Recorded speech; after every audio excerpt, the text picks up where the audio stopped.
하나님 아버지 감사함을 드립니다. 혼란하고 힘든 가운데서라도 우리가 주님을 찬양하며 영광 돌리고 예배 드리기 위해서 모여서 주님 앞에 찬양을 드리고 영광을 올려드립니다.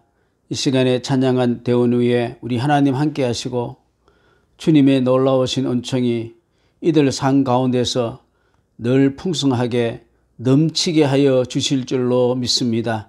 오늘도 주의 말씀으로 우리의 심령이 만족함을 얻고 배부름을 얻고 하나님 앞에 영광을 돌리기를 원합니다. 예수님 이름으로 기도드립니다. 아멘. 할렐루야. 반갑습니다. 오늘날 이 사람들이 먹을 것에 대해서 참 관심을 많이 가지고 있지 않습니까? 옛날에는 밥에도 관심을 가지고 있고 또 이제 밥보다 더 좋은 것이 무엇이 있었습니까? 옛날에는 떡입니다. 떡. 그래서 오늘 성경에 보니까 우리 사람이 좋아하는 양식을 떡으로 이렇게 기록을 했죠. 아마 이제 이 시대에서 성경이 다시 번역이 된다고 한다면은 요새는 떡을 많이 좋아하지 않아요. 떡보다도 이제는 이 빵을 좋아해요. 빵, 커피, 빵을 좋아하는 것 같아요. 아마 이 성경에서 아마 기록했다면은 사람이 빵으로만 살 것이 아니요. 이렇게 이제 표시를 했을 것 같아요. 자, 이 떡이란 것은 무엇입니까? 우리의 사람의 생존하고 관계가 있는 것입니다.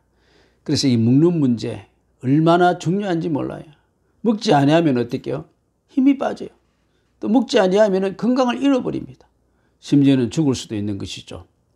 러시아의 혁명을 주도했던 레닌이 뭐라고 했느냐 하면은 노동자와 농민들의 먹는 문제를 해결하기 위해서 내가 혁명을 일으킨다 그랬어요. 여러분 러시아의 구소련의 그 태극기를 보십시오. 뭐가 걸려져 있습니까? 낫하고 망치가 이렇게 걸려져 있는 걸 볼 수 있지 않습니까?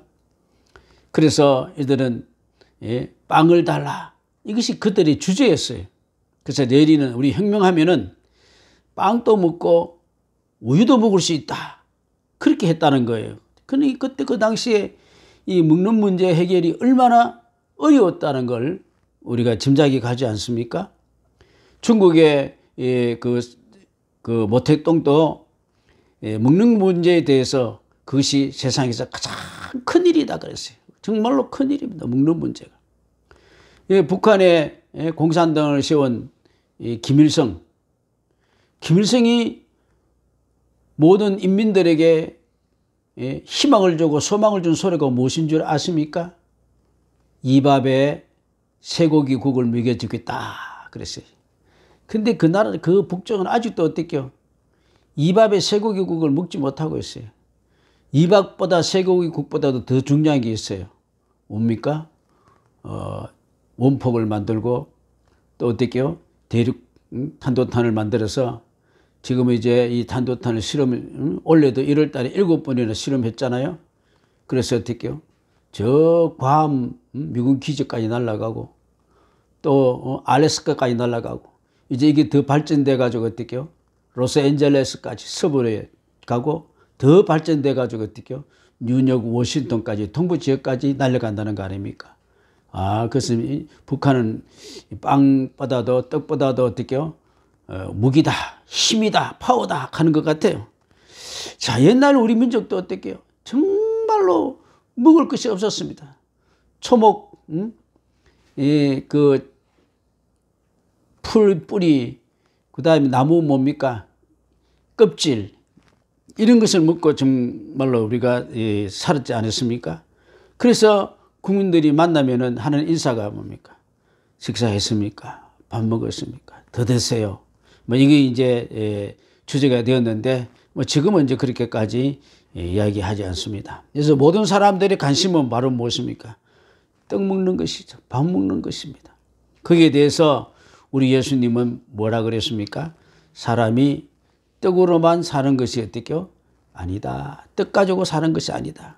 그러면서 새로운 양식을 소개했는데 이 양식이 바로 무엇입니까? 하나님 말씀이다. 하나님 말씀이 양식이다. 러시아의 문호 도스토예프스키의 카르마조포의 형제들이라는 소설 중에 이런 내용이 있습니다. 하나님은 사람에게 자유를 주셨고 또 인간은 이 자유를 침해하지 않기 위해서는 사단의 시험에 그 떡보다도 하나님의 말씀으로 살아야 한다. 그것이 그 도스토예프스키의 카르마조포 형제들의 그 소설의 주 내용입니다. 뭐냐? 떡으로 사는 것이 아니고 하나님 말씀으로 살아야 된다. 이렇게 이제 그 러시아의 떡으로 살아야 된다는 것에 대해서 아마 좀 반박하는 그러한 이 소설을 쓴 것을 기억이 되어집니다.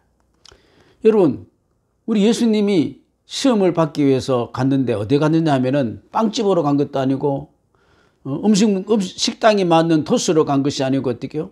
광야로 갔다 그래, 광야. 그리고 예수님이 40일 금식을 하고 난 뒤에 돌들도 뭐로 보이겠습니까? 떡덩어리로 보일 거예요. 그런데 우리 예수님은 어떻게 했습니까? 사람이 떡으로만 사는 것이 아니다. 그것이.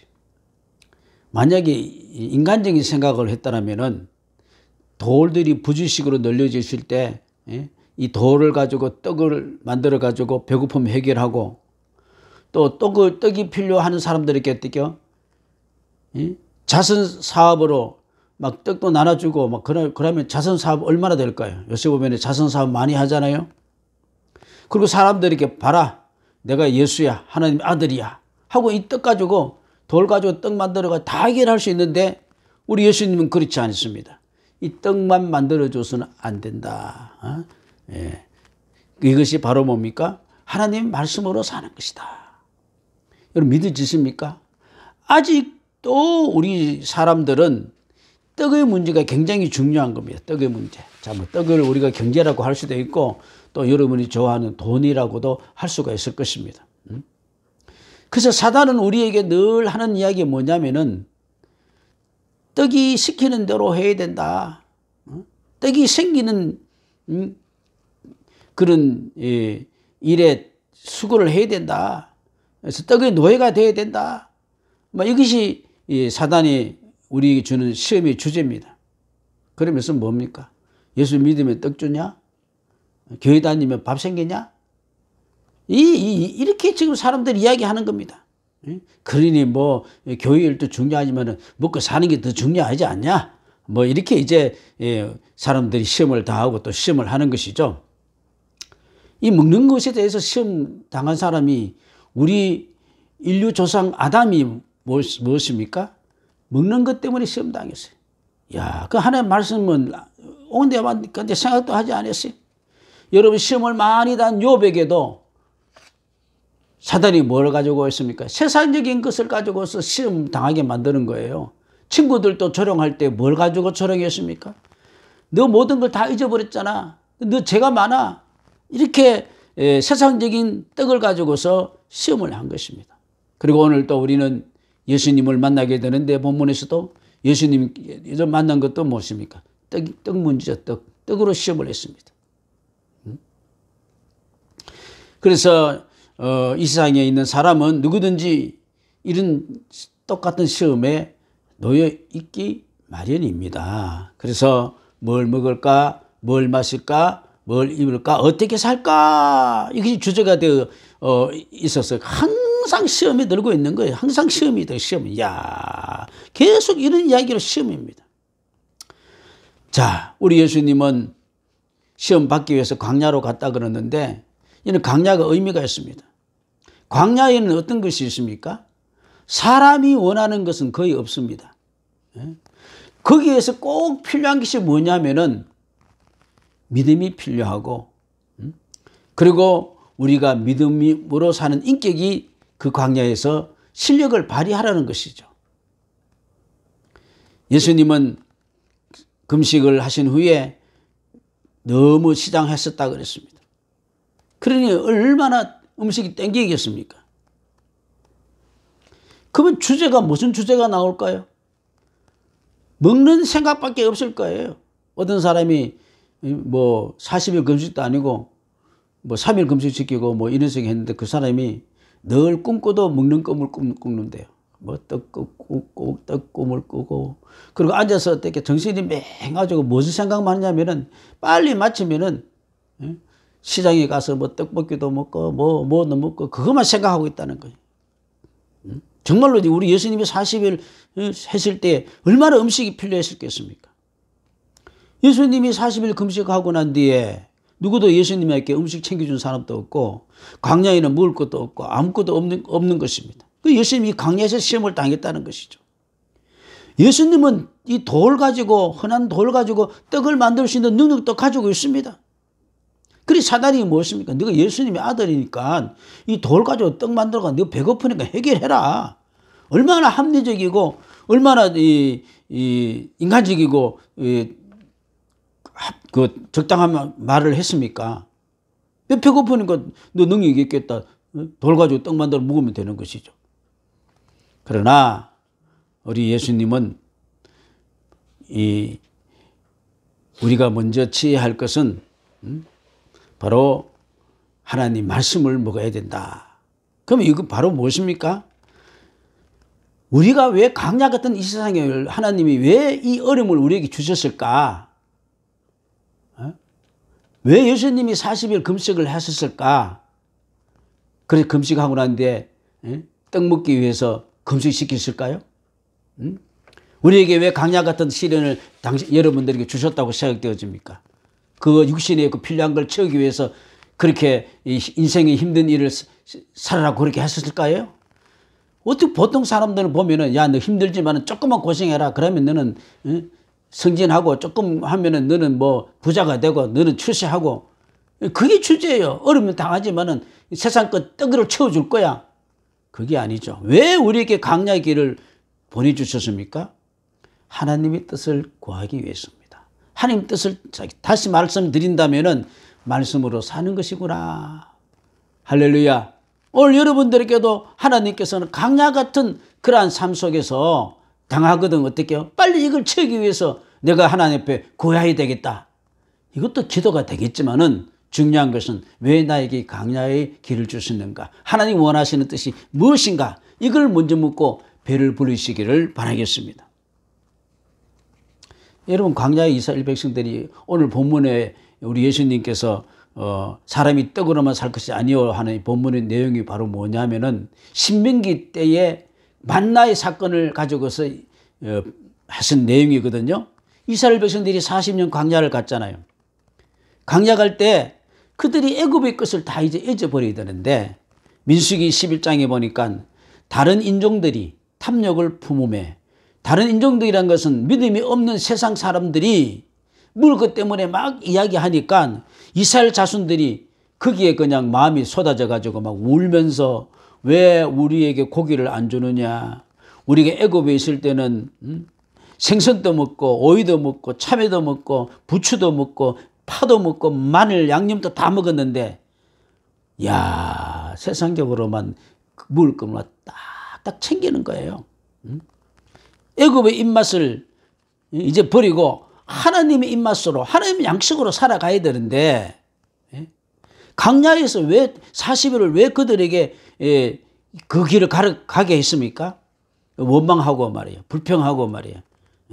투덜투덜하고 말이에요. 죽겠다 하고 말이에요. 그렇게 하기 위해서 하나님께서 광야 길을 가게 한 것이 아니다 그랬습니다. 민수기 21장이 역시 내용에 보니까 이들이 못 먹어서 죽었다고 성경에 기록된 거 없어요.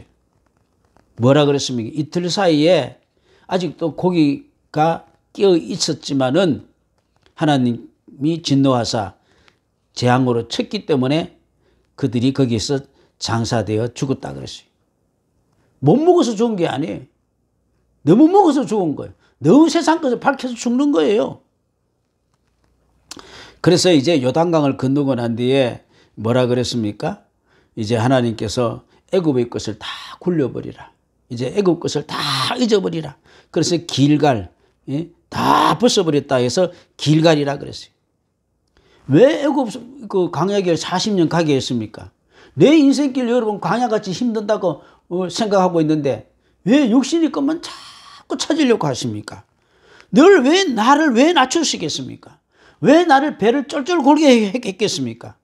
바로 그것은 무엇이냐면 세상에 주는 것 가지고서는 사람이 떡으로만 사는 것이 아니고 하나님이 주시는 말씀으로 살게 하는 것을 깨닫게 하기 위한 것이다 그랬습니다. 배고파 죽는 거 아니잖아요. 성경에 보니까 의복이 헤어져서 옷이 떨어진 적도 없다 그랬어요.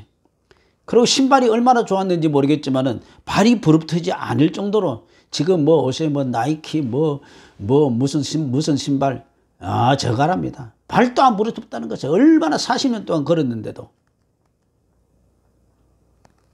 그러니 말씀으로 살아가면 되는 것을 발견하시기 바랍니다. 아직도 발견하지 못한 사람은 그래 네가 발견할 때까지 광야길 더 가. 할지도 모르겠습니다만은 광야길 가다가 끝내 광야에서 죽는 거예요. 말씀을 못 먹는 사람은. 그런 사람 저는 엄청 많다고 생각되었습니다. 자꾸 세상 것만 찾아가 그거 좋아할 거 쫓아가다가 결국은 바른 신앙 못 가지고 그냥 광야에서 살다 광야에서 끝나는 거예요. 애고의 것은 다 이제는 굴러버리시기를 바라겠습니다. 여호와께서 여호수아에게 이제 애굽의 모든 수치를 다 굴러가게 해서 길갈이라 했듯이 이제는 세상의 어떤 소욕을 다 날려버리는 그러한 애굽 방식 다 물러가고 하나님을 의지하는 그러한 말씀으로 배를 부리시기를 주의 이름으로 축원합니다. 지금도 하나님 말씀하십니다. 너희 앞에 말씀으로 복되고 사는 길을 너희 앞에 뒀다. 살 길 열어뒀다. 신명기 8장에 보니까 하나님은 어떻게요? 마침내 너희들에게 어떻게요? 이 시험을 통해서 복을 주려 하심이라. 마침내 이 복이란 뭐는 무엇입니까? 말씀으로 삶으로서 얻는 복입니다. 아멘. 육신의 것을 얻어서 복이다 이야기하면 안 되는 거예요. 우리가 신앙이 육신의 것을 얻기 위해서 우리가 그걸 복이라고 생각하고 사는 신앙 이 시간에 다 깨어지기를 바라겠습니다. 우리가 진정으로 얻는 복은 바로 무엇입니까? 말씀으로 살아가는 복인 줄로 믿습니다. 우리가 이 말씀은 양식이죠. 여러분 명절날이나 생일날이나 특별한 날에 어떻게 밥상을 받을 때 어떻게 한 상 가득 받죠? 뭐 온갖 산의 진미를 다 받잖아요. 그 한 상 차려놓으면 기분 나빠요, 기분 좋아요? 기분이 얼마나 흡족합니까? 예, 육신의 양식을 채는 것도 기분이 좋은데 우리가 하나님 말씀을 대할 때마다 얼마나 만족하고 얼마나 배부른지 오늘 이런 은혜를 받기를 주의 이름으로 축복합니다. 요한복음 4장에 보니까 예수님과 제자들 사이에서 오랫동안 사역을 하시다가 제들이 배가 고파서 마을로 들어가서 먹을 것을 사러 갔는데 그들은 이제 먹을 것을 먹고 예수님 앞에 오니까 예수님이 아주 만족해하고 배불러하고 계셨어요. 그래서 예수님 어떻게 되었습니까? 뭘 자셨어요? 누가 먹을 거 주셨습니까? 이럴 때 예수님께서 뭐라 그랬습니까? 내게는 너희가 알지 못하는 먹을 양식이 있다 그랬어요. 그래서 아니 무슨 양식이 있습니까? 예수님 왜 감춰두었습니까? 그러면서 예수님이 그 양식을 소개하시기를 내 양식은 나를 보내신 이의 뜻을 행하며 그 일을 온전히 이루는 것이니라 했습니다. 요한복음 6장 보니까 내가 진실로 너희에게 이르노니 너희가 나를 찾는 것은 표적을 본 까닭이 아니요 떡을 먹고 배부른 까닭이로다. 썩은 양식을 위하여 일하지 말고 영생할 수 있는 양식을 위하여 하라. 그러면 그들이 묻되 그러면 우리가 어떻게 하여야 하나님의 일을 영생의 양식의 일을 할까요? 그러니까 우리 예수님께서 뭐라 그랬습니까? 하나님께서 보내신 일을 예수를 나를 믿는 것이 하나님의 일이다.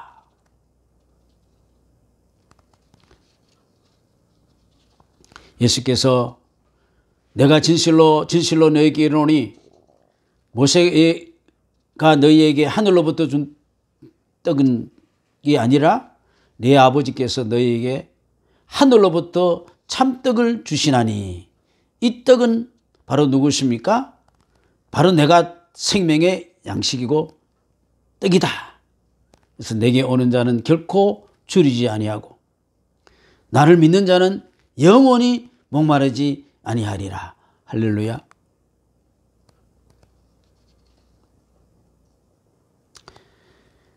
자, 이러한 말씀은 정말로 의미가 있는 것입니다. 신명기 28장에 보니까 모세가 이제 요단강을 건너기 전에 신광야에서 자기도 이제 하나님 앞에 화를 냈기 때문에 이제 하나님이 불러가십니다. 그리고 40년 동안 광야에서 원망불평했던 사람들 여호수아와 갈렙 외에 다 죽습니다.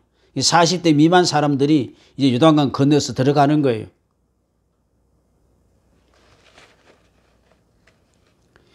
이때에 그쯤에 의미 있는 말을 했는데 뭐라 그랬습니까? 내가 오늘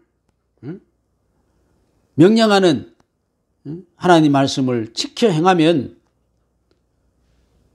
내 하나님 여호와께서 너를 모든 민족 위에 뛰어나게 할 것이며, 저는 이거 신명기 28장 1절에서 15절까지 내용을 제가 간략하게 말씀드리고 싶습니다. 너무나도 말씀을 통해 받는 복이 너무 많기 때문입니다. 모든 민족이 뛰어나게 하고, 그리고 하나님께서 모든 복을 너에게 임하게 하는데 그 복을 너무 상세하게 했어요.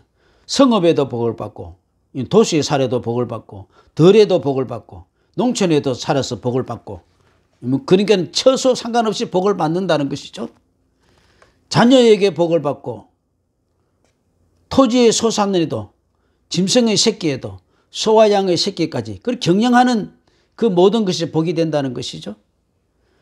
광주리의 떡방죽도, 떡방죽 그릇도 복을 받는다고 했어요. 야, 이 일상생활의 가정에 이 복이 된다는 그런 것이죠.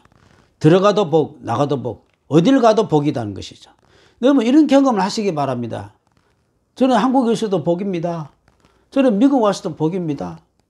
이래도 복입니다. 저래도 복입니다.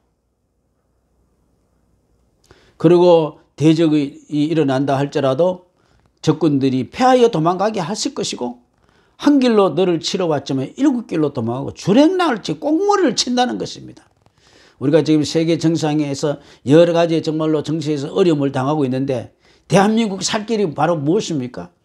하나님 앞에 믿음으로 나갈 때 정말로 모든 일에서 그 민족에게 뛰어나게 하시고 어려움 당치 않을 걸 하실 겁니다. 창고에도 복을 주시고 모든 일에 복 주시고, 땅에서도 복을 받고 하나님의 선한 백성으로 살게 할 것이고, 너를 모든 백성들이 너를 위하여 그 복 받는 것을 보고 두려워할 것이고, 또 약속하신 그 복을 너 후손들에게도 계속 주시고, 또 하나님은 하늘에서 창고를 열어서 때를 따라서 비도 내리고 손으로 하는 모든 일에 복을 주고, 꾸어줄지라도 꾸지 아니하고 머리가 되고 꼬리가 되지 않게 하고 위에만 있고 알이 있지 않게 하고. 할렐루야. 이 복을 다 열거하기에 뭐 끝이 없네요. 말씀을 통해서 이런 은혜가 우리 가운데 있어야 될 줄로 믿습니다. 또 그 뒤에다가 딱 붙여놓은 말씀 한 절 딱 붙였어요. 그러나 너희가 이 말을 순종하지 아니하면 성경에 기록된 모든 저주가 너희에게 임한다 그랬습니다. 믿습니까? 저주받을 자입니까? 복받을 자입니까? 우리는 복받을 자인 줄로 믿습니다. 자, 이제 세상은 시험입니다. 얼마나 시험 많습니까? 뭐 때문에 시험 당합니까? 먹을 것 때문에, 떡 때문에. 우리 경건한 삶을 사는 그리스도인에게도 육신적인 욕구가 있습니다. 시험이 옵니다. 그러나 우리는 하나님의 말씀을 먼저 먹고 그 모든 것들을 이기고 승리하고 복으로 되게 하는 그러한 은혜가 우리 가운데 있는 줄로 믿습니다.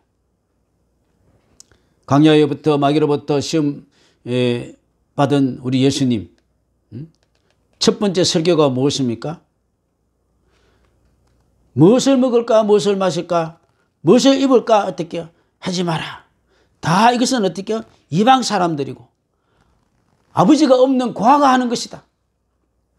너희에 필요한 것은 너희 천부께서, 하늘의 아버지께서 다 아시나니 너희는 먼저 그 나라와 그 의를 구하라. 그러면 이 모든 것을 너희에게 더하시리라 그랬습니다. 사랑하는 성도 여러분, 떡으로 살려고 자꾸 떡으로만 떡을 채우려고 하십니까? 광야길 같은 인생길 하나님께서 말씀으로 살도록 우리에게 복된 말씀 주신 줄로 믿습니다. 이 말씀으로 살아감으로 인해서 하느님께서 하늘문을 보고를 열으시고 때를 따라 주시는 은혜, 들어가도 나가도 뭐 어디 있든지 어떤 일을 하든지 축복을 받을 수 있는 그러한 우리 권속들이 2022년 새해를 또 엮어나가는 그러한 귀한 삶을 살 수 있기를 주의 이름으로 축복합니다. 아멘. 기도드립시다. 하나님 아버지, 감사함을 드립니다. 우리는 떡을 너무 좋아하고 떡 때문에 너무 배가 고팠고 떡으로 복으로만 삼으려고 하고 떡 위에서 살았는데 이제는 주의 말씀으로 만족함을 얻고 말씀으로 축복받고 살 수 있는 올해를 만들기를 원합니다. 예수님 이름으로 기도드립니다. 아멘.